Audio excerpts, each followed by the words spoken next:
There, start streaming. And then we'll go to Facebook. It says I'm already live on Facebook. Ah, well, good evening, people. Having a little bit of tech stuff here, but that's okay. Yeah, chill. Here, start. So now we're live everywhere, which should be great. Welcome, good evening, and welcome to my very first interview of the All Mom interview series. And my first one here is with Veenu Keller. I'm so excited that you're here. And this interview, I I came up with this series because I really, really want to do everything I can to help mothers in this world who are dealing with struggles, with depression, with all sorts of things, anxiety, but also just the daily stress stuff. So I reached out, and you were one of the ladies that came back to me to get an interview, and I'm so excited. Veenu Keller is a parent, child, and family master coach, which sounds completely exciting. So, Veenu, please tell me who you are and what is a master coach. So thank you so much Bea, for having me here. You're So welcome. I have been coaching since oh gosh for 11 years now, and I've had a few certificates. I'm a certified in neurocoding coaching. I'm certified in just what they say coaching, like whatever it is, right? But why I say I'm a master coach is I have really niched myself into supporting parents and kids into closing that gap with communication, helping parents give their kids a childhood that the children don't need to grow up and heal from. You know, one of the things that I've seen in personal development is looking at myself and my peer groups and people around me that were always struggling to do better in our life. And it always relates back to our childhood, things that happened, the way we were raised, the expectations that were put on us or weren't put on us. Were their boundaries too strict? Were they not? What culture were we raised in? There's so many variants that create who we are as an adult. And so one of the things that I have learned over my own experience, having 4 children of my own and being a stepmom to 2 others, is that in order to be the best parent I can, to give my kids the best opportunity, was to let go of my own personal baggage from what I thought, oh, well, that worked for me, so I'm going to do that for them. And, I look at like all the mistakes I made as a single mom to my boys. I look at them as mistakes now. I didn't know they were mistakes then, but I look at them as an opportunity to do better now. So, Excellent. so today's actually my one of my son's birthday. He's turned 23 today, and then the other one's 27. Congratulations. Thanks. And then, I mean, I have a beautiful granddaughter who's almost 4. And, what I realized about those 2 boys that I raised as a single mom for a huge portion of their life, 9 years of their life, is that, taking away their self worth, taking away their self esteem, thinking that I was doing everything great because they were respectful.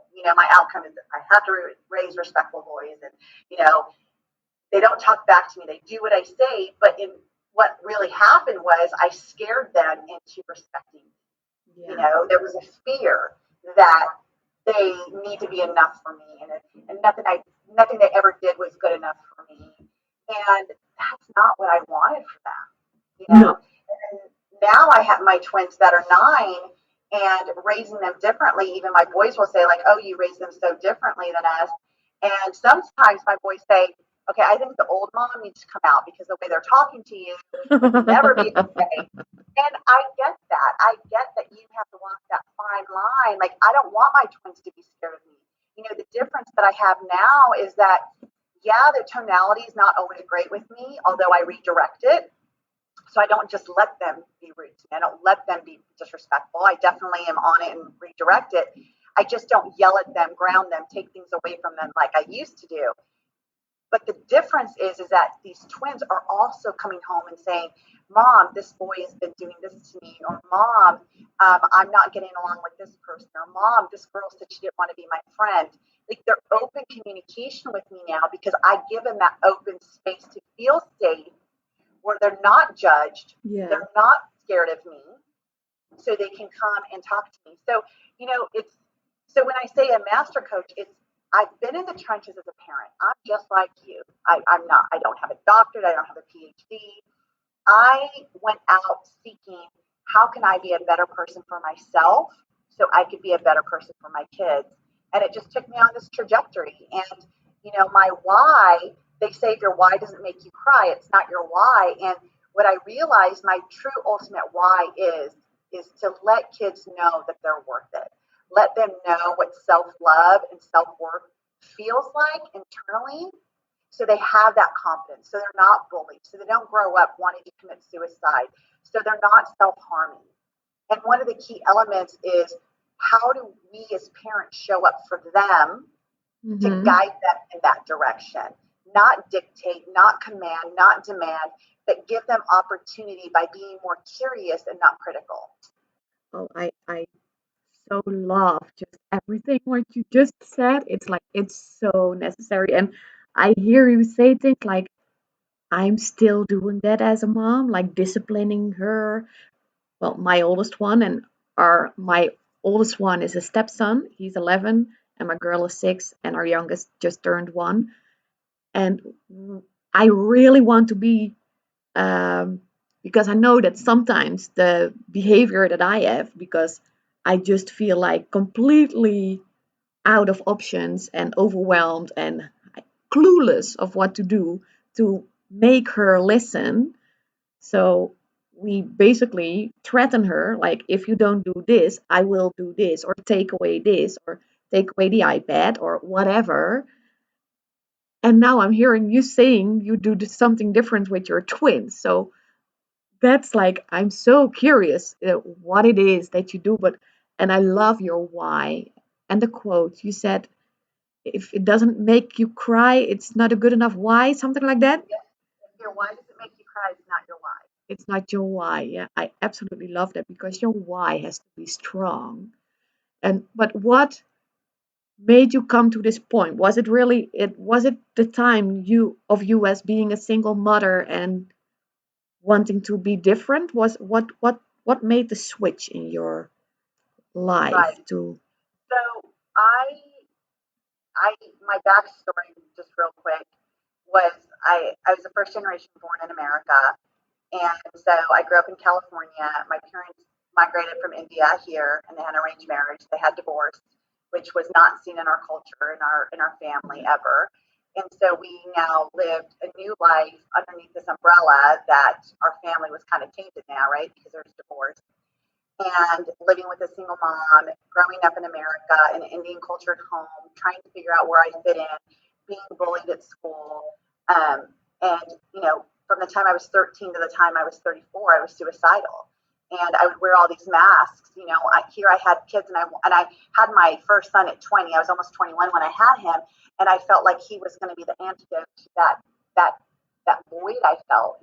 But it didn't happen. And luckily I didn't have the postpartum, but I clung on to him so much as like he was going to be my antidote. He was going to be my reason to want to live, and he was like he became that. And my relationship with my first husband only lasted 10 years, and that was not a healthy relationship.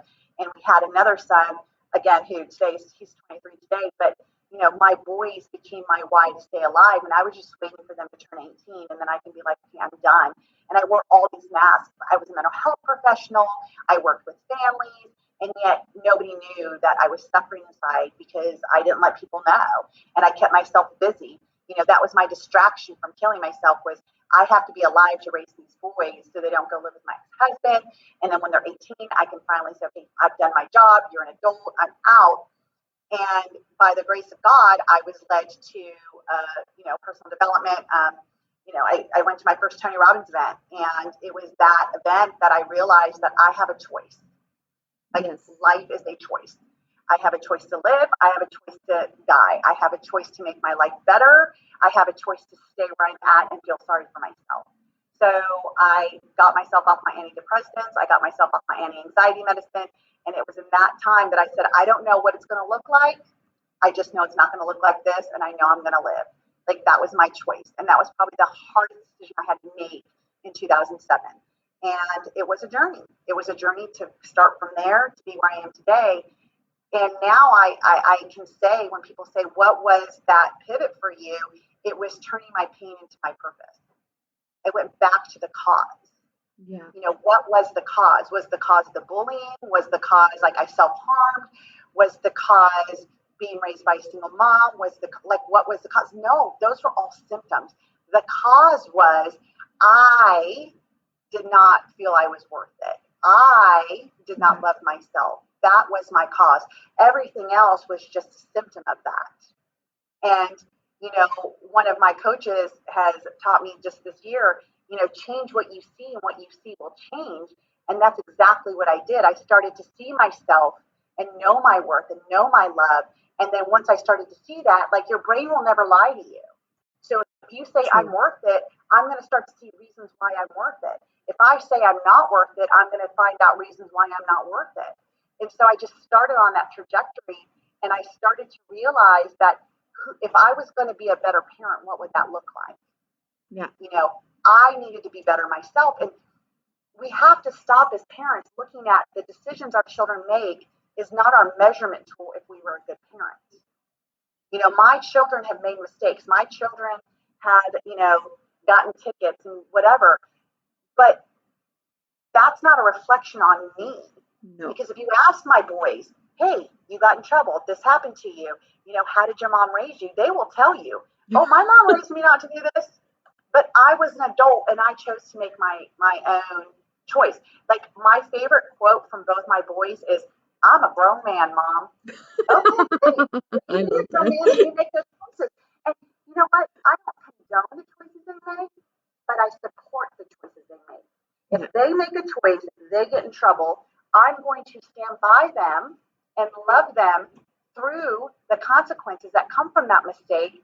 And then I'm going to ask them, what did you learn from it? And what are you going to do next time? What are you going to do to move forward?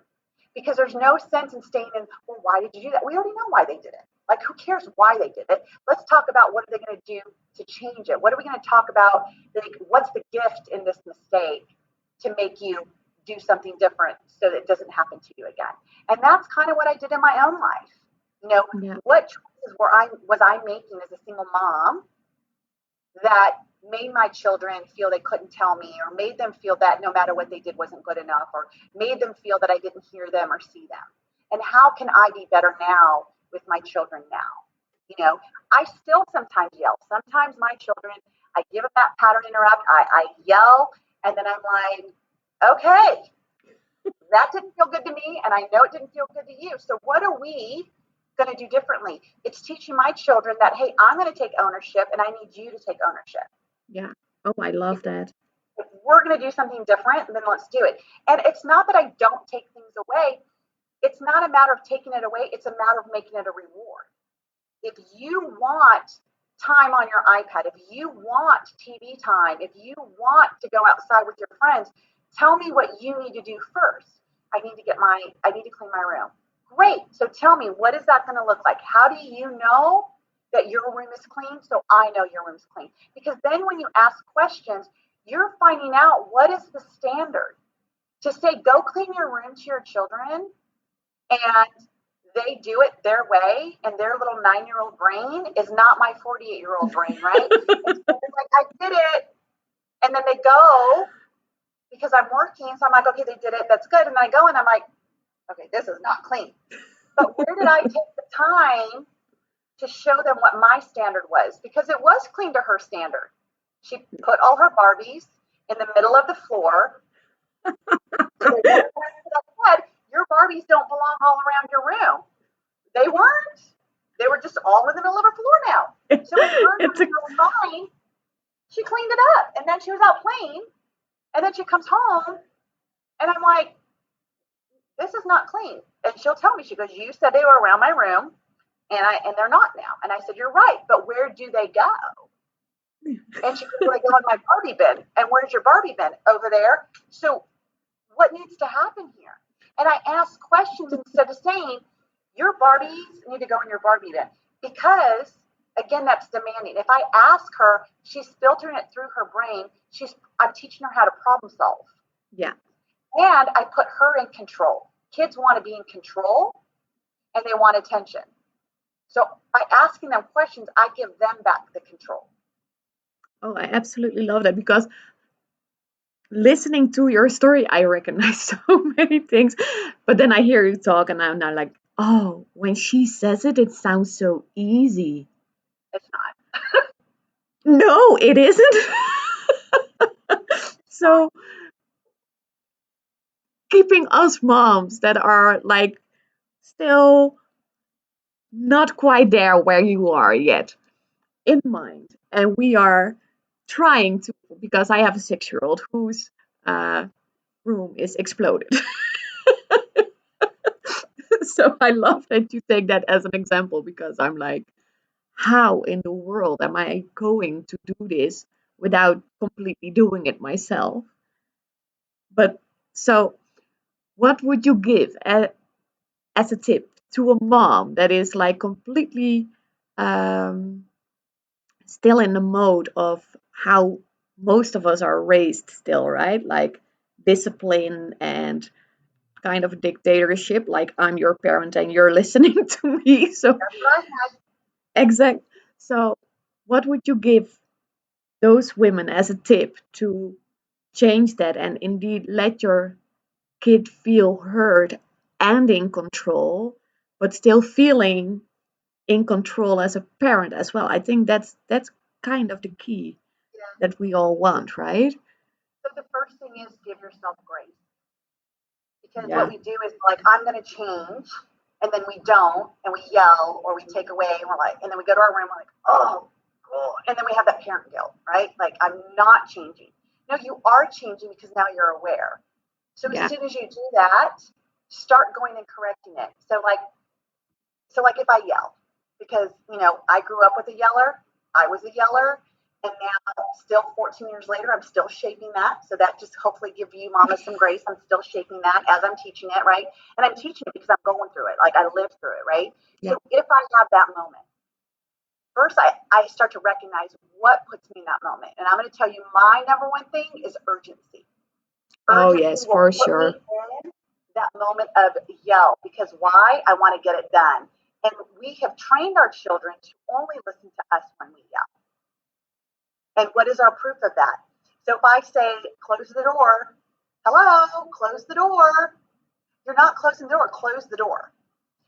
They're not, I've told their brain 3 times, you don't have to listen to me. And all of a sudden say, close the door. They're like, oh, and they go and they close the door. Yeah. So we have taught their brain, you only have to listen to me when I yell. So how do you reshape that? As soon as you say, okay, you need to close the door, if it's going to take me 10 seconds to tell them 3 times and then the fourth time yell, why don't I just take that 10 seconds to go get them, help them up, help them close the door and say, thank you for listening to me. So I'm training their brain to listen on the first time, and I'm giving them that physical guidance. And then I just save that. Over time, they see me move, they're like, oh, I know I need to listen now. So I never have to get to that yell. And now I'm even at the point where when I do it twice, I'm like, so do you want to listen now or do I need to raise my voice? They're like, oh, no, I'm going to listen now. When I yell, I'll say to them in that moment now, like I've trained myself, so I'm not even like going to my room going, oh God, I did it. Like when I yell, I immediately say, did that feel good? No. No. Okay, so what do we need to do here? And they tell me we need to listen. What specifically do you need to listen to? And then they'll tell me whatever direction it was, right? So I'm in that moment correcting it. And I'm not giving it to them to blame and shame them. I'm letting them know, look, we're both in this. Yeah.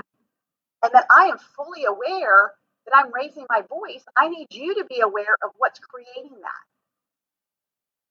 Oh, I What's so creating love that that. reaction from me? So just take it step by step and give yourself grace.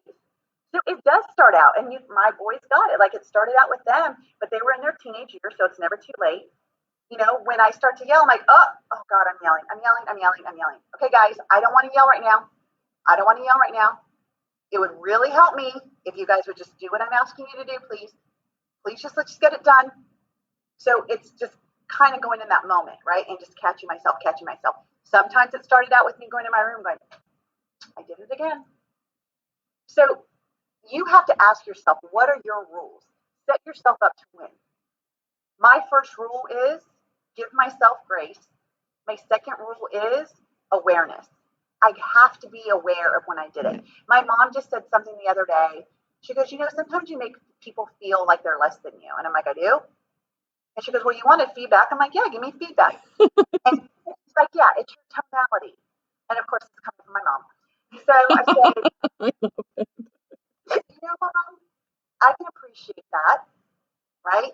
Because I'm to say that I don't do it is to say that my mom's perception is wrong, and I can't say that because no one's perception is wrong. No. So I did ask her. I said, so what would help me, Mom, because I don't want to be that person, is if you can tell me when I do that in that moment, to say, okay, you're doing it again, because I need to be aware, and I am not aware. See, we can't change what we're not aware of. That's so true. We can't. So instead of getting defensive, like probably 15 years ago I would have, and then I wouldn't talk to her for a while because she hurt my feelings, right? I want to be a better person. Yeah. So in order for me to be the best version of me each day, I have to be open to the feedback that I get to say, okay, whether I believe it or not, it's not my decision to believe it, but it is my decision to say, if that is their truth, who would I need to be to change that? Yeah. Is that my blind spot? I so love that. That's such an awareness, and it's such a beautiful thing because then it's not a criticism, but it's something you really would love to change, and not even like completely for yourself, but just because you love that other person. Right. So I very, Right. very much love that philosophy. I like that absolutely a lot. Let me check. We have still like 5 minutes left, so let me check if there is any questions on our lovely Facebook, and I need to do that via my phone. We get a lot of love there, so that's amazing. Love everything you've said, Veenu. So that's a compliment from Alex Emerson, and she loves this. So that's amazing. Thank you so much, Alex. Um, oh, I just had a question where I there is a lot of child coaches, parent coaches that say that we are shaped in the first 7 years of our lives. Where do you stand on that? Because when I was just beginning my journey as my self development journey, that kind of freaked me out because my girl was halfway through that. She was almost 3 years old, and I was like, I only have 4 years to fix myself and to not make her completely in need of a shrink in 20 years from now. That basically was what went through. So where do you stand on that? Like, is it really those 7 years and then it's like, oh, I'm lost as a parent? I mean, this and no. So let me just say, so I've just been recently trained by Dr. Amen, who's a world-renowned psychiatrist who has created this brain spec. So you really can look at all the brain damage that we had and why dementia and Alzheimer's happening and why are the onsets and like the brain that we're born with isn't the brain that we need to keep. And so Ooh, I looking at love that. that, yeah, looking at the knowledge I've had previous to that, being a certified behavior consultant, knowing the DISC personality system and looking at it with kids, is that they say from birth to 8, it's the people who influence them. And from 8 to 15, it's the experiences they have that create their personality. When you're talking about brain development, I would, I've always heard birth to 7 is like the rapid brain development. That's where their brain grows like the fastest in those 7 years. And so, like, there's things that you could do: drink water, play classical music when they're learning things, have them spin. Like kids love to spin, let them spin. Have them crawl because that gets their left brain, right brain going even more, right? So it's like there's things that you can do for that brain development. But really, what it is, um, you know, I say from the beginning, teach your children how to love them and how do they know that they're worth it, right? Because, if I am always, like, my kids will tell you, like, mom works so much, because I do. I love what I do. And I've had to learn how to discipline myself, that I say, okay, from this time to this time, I'm off my computer. Like, I need to give them those hours. They're not Yeah. asking for 8 hours of my time, but they are asking for quality time with me and what that looks like. And so I ask them, what do you want to do? This is my time. And now they're at the age where they want to play with their friends. And so it kind of gives me a pass, because while they're playing with their friends, I just get back on my doing what I do. And there's times, like, on the weekends now, like, I don't work on the weekends, unless it's an emergency with one of my clients. I don't work on the weekends. Like, that is for my family. Yeah, that's That sacred. is just purely for my family. And so holding that space is sacred to them, right? Just to say, you are worth it. Yeah. If my clients are worth my time, you are worth my time. And so there's little things, like, I wrote this book called, it's actually right here, because I was on another podcast earlier. So it's Teach Your Children That They're Enough. And Oh, it's I the love that title. 3 proven steps how to help raise your child's self-esteem. And it's on my website. You can do the free download. But in this, just gives you, it's 3 chapters. It's a very short book. It's like 30 pages. And it goes through, like, what can we do now as parents, even at an early age, to support our children's development and their worth and their self-esteem. And I always look at it this way, and this is just me personally. I believe that our self-esteem is how we see ourselves, and self-worth is how we feel about ourselves. Yeah. Oh, I love What that are we worth? explanation. What are we worth? Like, where does that feeling of worth come? Self-esteem is, how do I see myself? Do I see myself doing great things? Do I see myself, not doing great things? I believe that they're connected, because if you see yourself not being worth it, it's time to check in with your self-worth, and you're like, oh, And then the next question is, what would have to happen for me to know I'm worthy of it? What would your child need to know they're worth it? I'm constantly asking my kids, how do you know I love you? How do I know I love you? And they'll tell me, it's because you work, because you take us places, because you take time for us, because you read a book with me, because you come play Barbies with me, because you clean my room with me. Like, they'll tell me why they know I love them. Oh, I love that. Versus, because you're my mom, you have to. Yeah, that's not what we do. I mean, technically it should be, but that's not always, right? No. How do you know you're worth it? How do you know that you're worth everything? And my daughter will go down a list to tell you why she's worth it.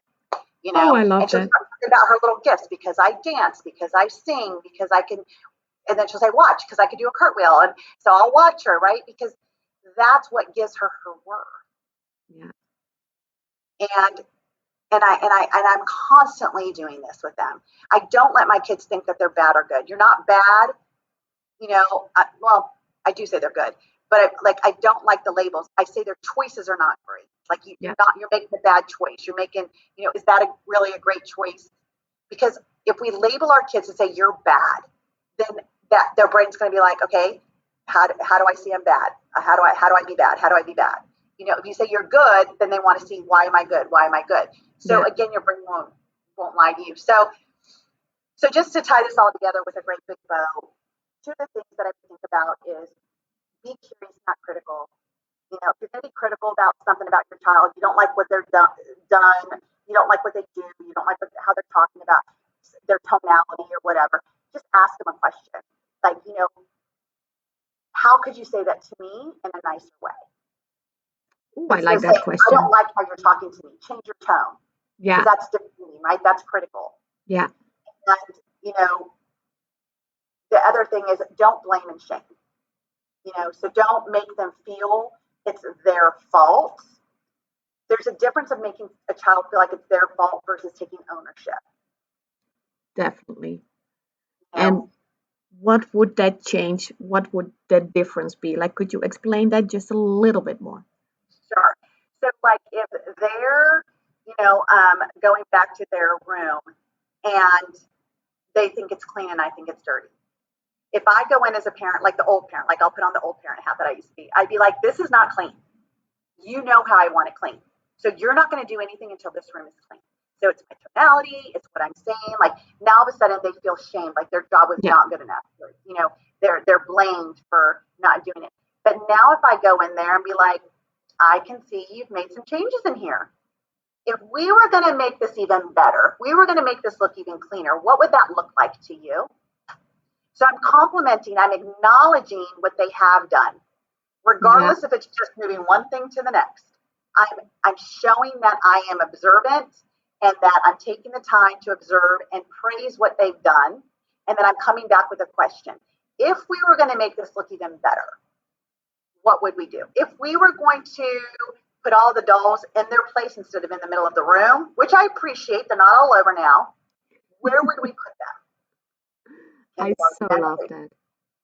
So that's what I mean by not blaming and shaming. Yeah. If a child is getting a bad grade in school, instead of saying, no, they must have high marks, they must have high A's, you have to ask yourself, what does that mean to you for your child to have? Is that your measurement tool? Like if they have a C, does that mean you're a bad parent? Does that mean that you did something wrong? Like, why is it that they have to have a high grade? Because school is there to teach them skills. And if they're not getting it and they're not passing their grade or they're not getting high marks, why not ask them, what do you need to understand this so you can get an A? Maybe it's the teacher. I just found out this with one of my clients. The teacher is not answering the kids' questions. They're telling them, go Google it. So how is that? And the parents are so mad he's only getting a C. But no one's asking the kid, like, what do you need? I Yeah. need a teacher who's going to tell me not to go Google it. I need a teacher who's going to explain to me what it is. Yeah. So that's what I mean by be curious, not critical, and to not blame and shame, and to be more curious. Yeah. I absolutely love that. So we're going to wrap this up. I could ask you like 1,000 more questions, like no doubt about it. Like you just started school, and I'm like, oh, I want to ask her so many things. But I want to keep this in 30 minutes. So I absolutely love it. We got another lovely comment from my mom. She says, I see two beautiful moms with a lot of love. So thank you, mom. So you just told us quickly about a book. What is the book, and where can we find that book? Great. So my website is veenuinspires.com. It's VEENU inspires.com. And if you push /ebook, you'll get this. It's a downloadable ebook for you. If not, you can go to Amazon and get it. All my social media is just Veenu Inspires. I made it very simple. Yeah. Feel free to get on a call with me. My discovery calls are free. Just find out where you're at and where do you want to go, and definitely get some strategies in that call. And I'm just getting ready to launch my 6-week parenting program to help parents to understand behaviors, how to set boundaries, how to get your kids to talk to you, how to open that space so they can communicate with you. Oh, that sounds amazing, amazing. Thank you so much. So, if you want to find Veenu Inspires, and you're on Facebook, Instagram, are And you LinkedIn. and LinkedIn, amazing. Check out her website, venuinspires.com/ebook if you want to download ebook.